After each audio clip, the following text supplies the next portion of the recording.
going on, YouTube friends? What's going on with my Patreon friends? What's going on with the click, man? We're jumping into some more 21 Pilots, and this is captured in the live room. So this is going to be, I just kind of peeped it just to make sure my audio was working and everything. And it looks like it's going to be a very different vibe from the Fox Theater that I've been watching. But I'm looking forward to it, man, because if there's anything I've taken away from all the 21 Pilots, like if I was to like categorize lessons I've learned, it's that these boys can cover a lot of ground, like a lot of ground. So seeing something a little bit more intimate, I think is going to be really, really interesting. I'm really looking forward to this. So this was compliments of my friend Jordan on the Patreon, and I appreciate this request. I appreciate not only paying attention to like what you obviously want me to break down, what I want to get into in the live stuff, but keeping an eye on the comments, man, making sure everyone's happy too. Y'all got a friend. Y'all got a, I won't say in high places, but y'all got a friend in my places. So everyone, if you're looking for something to comment, a thank you to Jordan would be fantastic, because I appreciate the support on Patreon. If y'all want to jump on, the link is in the description box. You can send me your requests as well. Get these kinds of shout outs. What else? Don't forget to like and subscribe here. You can give me the thumbs up and hit that notifications button if you'd like. Cards on the table. My mic's clipping. Hold on. I can turn it down from here. Cards on the table. I got rid of all my mid-roll ads, because I don't want to break up the content. But I did shoot some like kind of explanatory little mini videos. So if I start talking about some of that stuff, you might see those roll through. But I'm just trying to keep like the content quality high, right? I'm not super interested in all the political stuff that YouTube goes back and forward on, man. Like, it is what it is. This is my only job now, but I'm still trying to make it. I'd rather you guys come back and enjoy the content than me make a buck, is what I'm trying to get at. So I hope that vibe, I just hope, I don't know what I'm trying to get at. I'm just trying to level with everybody. So let's do this before I start talking myself in a circle. Let's do this. Dope. This song is called Migraine.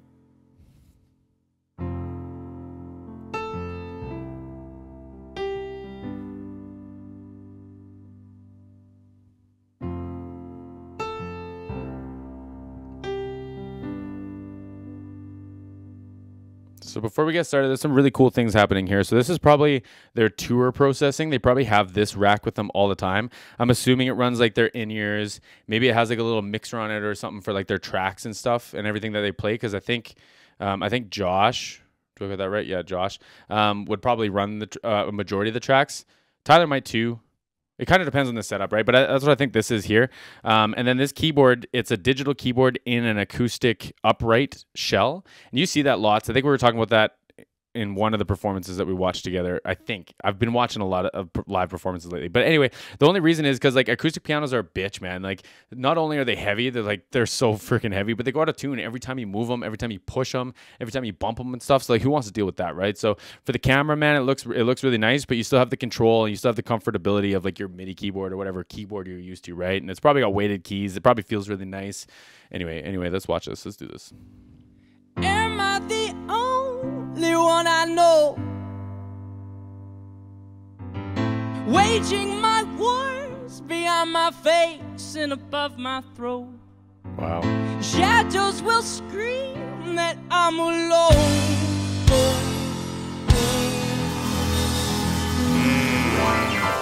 I love that they stayed true to like the rock and roll kick drum, man. Come on now.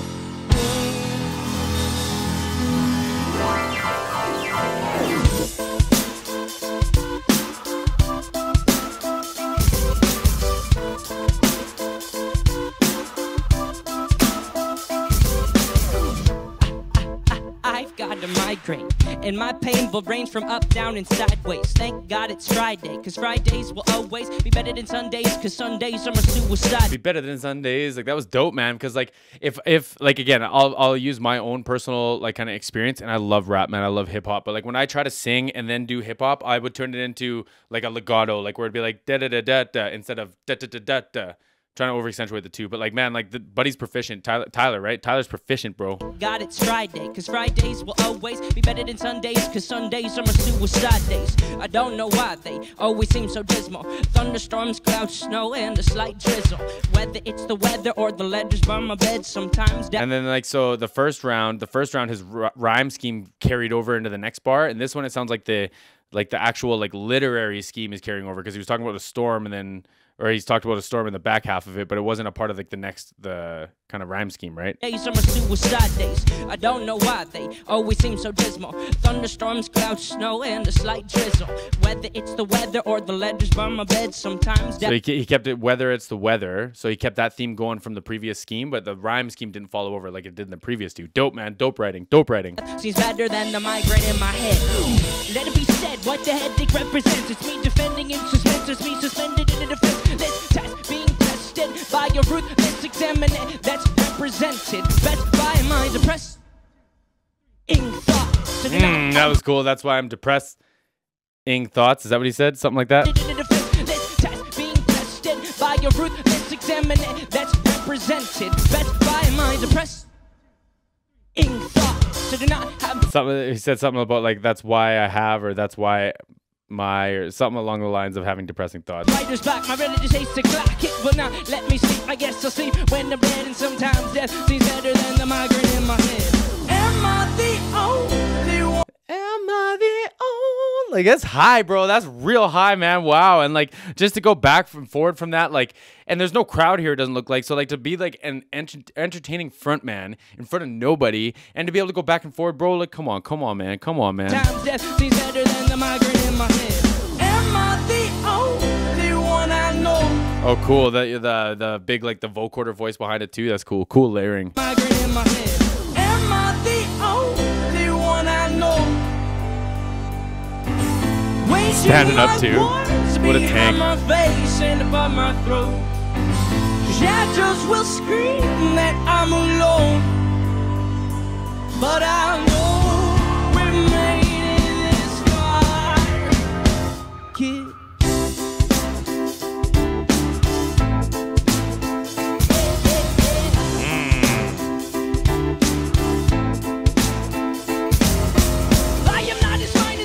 Oh man, I'm gonna get into that too, but I want to talk about Josh playing drums here for a second. Check this out.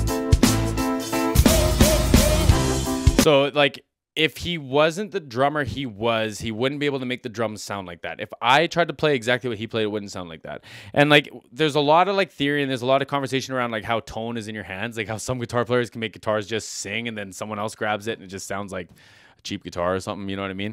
And like, he's kind of demonstrating a little bit of this in his drums. So like in the ba ba ba, and then like he hits the ride cymbal, and the ride cymbal is usually like for keeping time, like you can do swing and stuff, but if you can hit it hard enough, you can get a crashy tone out of it, right? And so then it gives you separation from your crash cymbal. It gives you somewhere to go. So like a lot of the times you'll see drummers with two floor toms, and they're usually like laying into like the smaller of the floor tom. It'll be pitched a little higher, so that's because they still have somewhere to go. You can still go to a lower pitch before going to your kick drum, right? So he's doing that.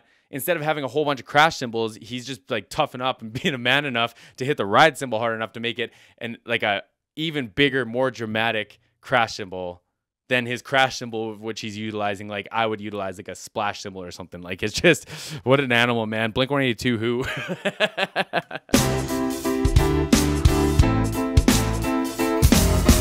I am not as fine as I sing. Pardon me for yelling, I'm telling you green gardens are not what's growing in my psyche. It's a different me, it's difficult to beast the feasting on renowned trees. Freeze, break, please let me paint a mental picture perfect. Something you won't forget. It's all about my forehead and how it is adored that holds back contents that make Pandora talk. Contents look non-violent. Behind my eyelids are islands of violence. My mind shipwrecked. This is the only land my mind could find. I did not know it was such a violent island, full of tidal wind, suicidal crazed lions that trying to eat me, but running down the chin. And I know that I can fight or I can let the lion win. I begin to assemble what weapons I can find, cause sometimes to stay alive you gotta kill your mind. So sometimes to stay alive you gotta kill your mind. You gotta silence the thoughts, eh? Wow, that was dope, man. Like, I'm sure I'm missing all kinds of lines in this. I'm just kind of taking in this whole room, and like, there's a lot of like really cool things happening from a processing standpoint that they're really like killing, and I think it allows a lot of important things to happen with this band. Like having this big of a kick drum, this big of a drum kit side by side is just like, it's so important. And it'd be really hard to capture in such a small room because it's loud, bro. Like, it's real loud. And so, like, it makes sense that he's singing into, it's called a Shure SM58. They're, like, super dynamic. Like, so you have to stay the idea is you want to stay within like an inch of that thing. I was always taught like keep your lips right on it, own your own, so that you don't get everyone else's germs. Keep your lips right on it, right? And like he's playing with like a little bit of like what they call like the polarity effect. Proximity effect, sorry.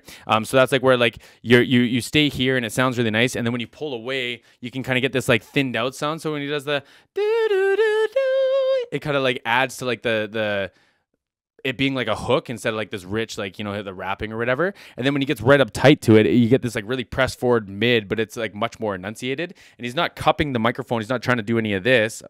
I'm just watching to make sure I don't clip anything to try to get like more of the enunciation through. So not only is it like they're dope performers, this whole tangent is about that they're dope performers, they're very proficient performers, but like the whoever captured this did a really good job too, man, for a lot of different reasons. Anyways, let's keep watching this. Well, weapons I can find, cause sometimes to stay alive you gotta kill your mind. Am I the only one I know? Waging my wars behind my face and above my throat.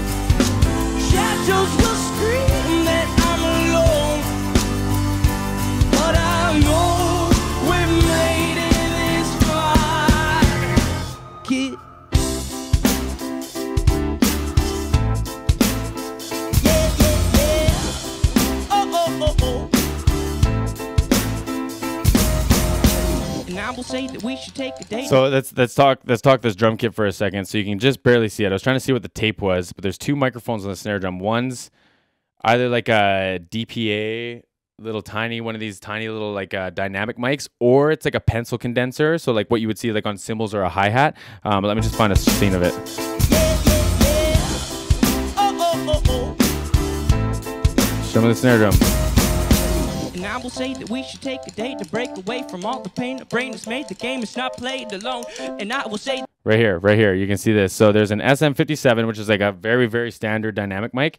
And then there's, I think it's a little pencil condenser, but I can't see like a brand or a logo on it. So, but anyway, so they like literally tape it, like electrical tape or elastic band it to the other microphone, and you line up the capsules so you don't have any phasing issues. So like because audio will like it's sound waves that get picked up. The sound wave will move, and if two sources pick them up with like not at the same time or the same rate, then you start to get it's not like a time delay. I'm having a hard time explaining this. It's not a time delay, it's a sonic delay. So then, or a sonic miss almost. So you start having what's called frequency interference, and they'll start making pockets where you start losing frequencies in like the recreation of the sonic. So the snare drum will be out of phase, and you start to lose different tones of the snare drum. So they tape them so that they're in the exact same spot.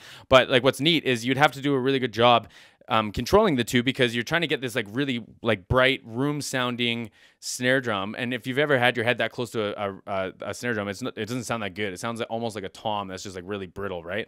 And that big of a kick drum, and this guy hitting them so hard, like the gating back and forward and the compressing that you would need to do, like the separation of the two, and to keep them so punchy and so forward in the mix. It's just like they're killing this, man. This is a really neat way of doing this. A gate or an expander is another dynamics tool, and you can set a threshold and a range based on decibels where the microphone won't turn on unless you go over that threshold of decibels. A common use for this would be when you have a kick drum and a snare drum side by side. You hit the kick drum and the snare drum mic doesn't make any noise, and you hit the snare drum and the kick drum mic won't make any noise. There's Sennheiser 421s on the toms too. They're really cool, but again, like it would pick up the drum, but it would pick up a lot of the stuff around him as well. The cymbals he's laying into, like even like these stick noises would get picked up in the toms and stuff, right? So like they're doing a really good job capturing it and separating all, right? So that we should take a moment and hold it and keep it. Oh, he's playing on the rim of the tom. I thought he was playing that on the snare, but so he's playing right above those two microphones on a tom mic that the 421, this big banana looking thing, is picking up, and these mics aren't interfering with it, right? So it's just like they're doing such a good job of managing this. It's made the game, it's not played alone. And I will say that we should take a moment and hold it and keep it frozen, and know that life has a hopeful undertone. And I will say that we should take a day to break away from all the pain. The brain has made the game, it's not played alone. And I will say that we should take a moment and hold it and keep it frozen, and know that life has a hopeful undertone. And the toms actually have a lot of body to them, considering, like, listen to how long they ring out for. Break away from all the pain. The brain has made the game, it's not played alone. And I will say that we should take a moment, hold it and keep it frozen, and know that life has a hopeful undertone. Am I the only one I know? Nice. Waging my wars behind my face and above my throat. Shadows will scream that I'm alone, but I know we made it this far. I love that he doesn't leave the microphone at all. Back to the proximity thing. Like, I love that he wants you to hear all of this. He wants you to hear all the saturation and all the like the overtones coming out of his voice, the distortion. He wants you to hear all that. He's not pulling away from the microphone and losing any of that, right? It's so good to hear. We made it this far. We made it this. So dope. So dope. Oh man. Okay, good. There's more of that. Let me know which one you guys want to see from that one again, because I would do another one. I would do another one this week from that one. But I thought it was dope, man. Like, the room looked great. Everyone sounded great. Like, they showed up and delivered. It's dope. Like I was saying, like how close quarters they can have them in like this nice studio space, and like nothing seemed to interfere. And I'm starting to think that a lot of the tom resonance was probably like reverb sounds created to make it sound like it was more of a room, just because, like I say, it's going to be so loud in that room and you got to separate everything so much, right? So but anyways, we talked enough about that. I appreciate the love, I appreciate the support, I appreciate the request. My friends, have a great day.